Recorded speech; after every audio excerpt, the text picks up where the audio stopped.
Mtazamaji wa Global TV, hapa ni nyumbani kwa kina Hawa Karina ambaye amefariki dunia, na nimepata bahati ya kuweza kuzungumza na mjomba. Mjomba, kwanza pole kwa msiba. Asante sana. Kwanza ningependa kufahamu jina lako, unaitwa nani mjomba? Mimi naitwa Fadhili Suleiman Helebula, ambaye ni anko wa Hawa au maarufu Karin.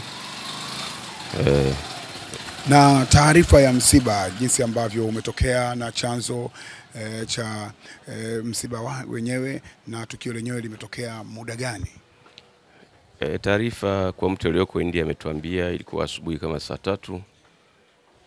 Karin alikwenda kwa ajili ya matibabu India baada ya kufanywa huduma hapa bila mafanikio. Kwa hiyo ikabidi asafishwe kwenda India. Takriban naona kama amekaa kama mwezi huko. Kwa hiyo ameendelea kujiuguza hivyo taratibu, lakini hali kawa sio hali. Akafanya operation, wakatoa utumbo ulikuwa umeharibika, lakini hali yake hakurecover hata siku kidogo. Kwa hiyo ameendelea kuwa hivyo mpaka mauti alimkuta. Na inadaiwa kwamba hapa karibuni alianza kuimarika na alikuwa hivi karibuni arejee nchini. Labda kwa mara ya mwisho labda kuzungumza naye na hali yake jinsi ambavyo ilikuwa, kama ulikupata bahati ya kuzungumza naye, ulikuwa ukimsikiaje?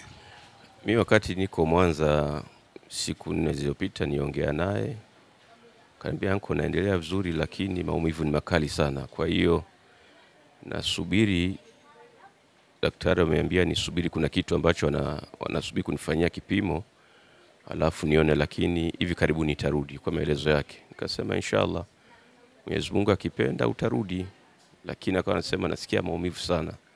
Kwa sababu pale hospitali nilikuwa hayupo, kwa ajili ya kuopa gharama alikuwa amepanga kwenye nyumba ya binafsi, walipanga hospitali alitoka kwa ajili ya gharama ile. Kwa hiyo ikabidi apange nyumba za kawaida, ila kitoka pale anaenda kufanywa huduma. Kwa hiyo kwa mara mwisho nimeongea siku 4, lakini baada ya siku nyingi kawa nikipiga kwenye WhatsApp simu haipatikani, ukiangalia hauko online. Mimi nikajiuliza kwa nini mbona kimya hivi? Ukituma sauti hajibu. Kwa kweli nikasema huyu atakuwa sio hali nzuri. Kwa hiyo ilikuwa kwa mara mwisho baada ya siku 4. Na kwa jinsi ambavyo taarifa zimekuja, labda kifo kilimkuta akiwa peke yake au akiwa na wenzake, au nini kilitokea kwa jinsi ambavyo umesikia hanko? Kuna kijana alimsindikiza, walienda wawili.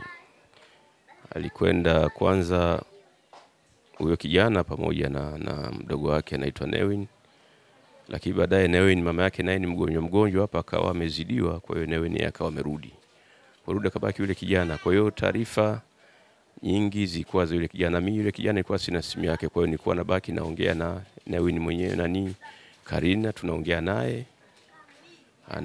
Ananiambia bana anko, hali yangu sio nzuri, lakini naona naendelea vizuri, lakini maumivu ni makali sana. Kanitumia clip moja ambao ule utumbo aliotoa.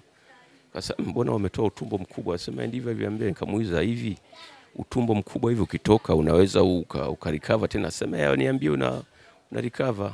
Basi nikasema inshallah, sababu haya mambo ni ya Mwenyezi Mungu, yeye ndiye anajua. Kwa hivyo.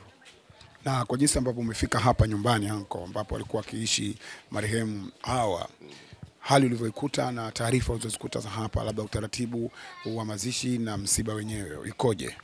Kwa sasa hivi na mimi ndio nimefika kutoka Mwanza, kwa hiyo hatujaongea kikao chochote na mama yake. Nimemwacha kwanza kwa sababu hali yake sio nzuri.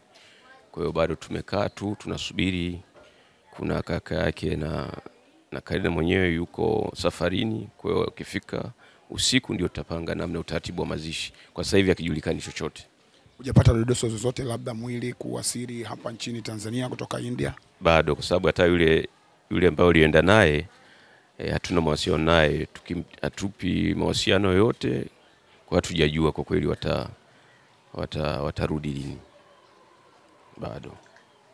Na labda anko, kwa sababu wanasema mjomba pia ni mama, labda utuambie Karina alikuwa ni mtoto wangapi kwenye familia, na je, ameacha mtoto au mchumba?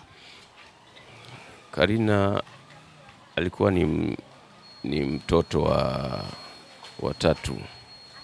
Ameacha mtoto mmoja. Kwa hiyo mtoto ni mkubwa na yuko Mwanza, kwa hiyo ndio aliacha mtoto mmoja tu. ila kwa mchumba mimi sina taarifa hizo. Pole sana. Asante. Ni kitu gani ambacho utakikumbuka kwenye maisha ya marehemu Hawa almaarufu kama Karina?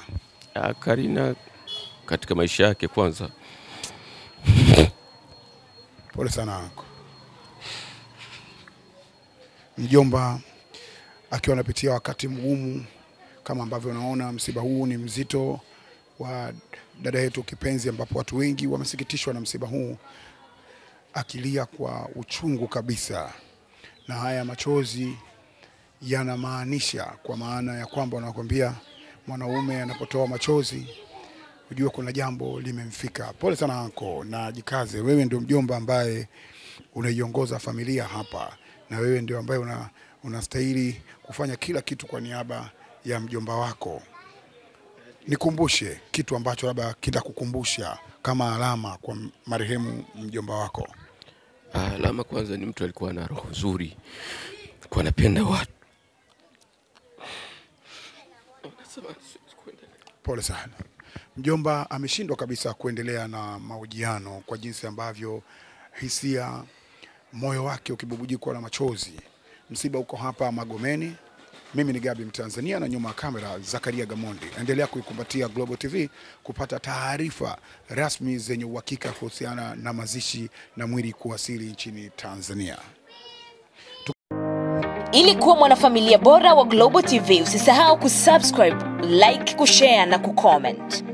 Baada ya kusubscribe, bonyeza alama ya kengele ili kupata taarifa kwa kila video inayopanda Global TV Online.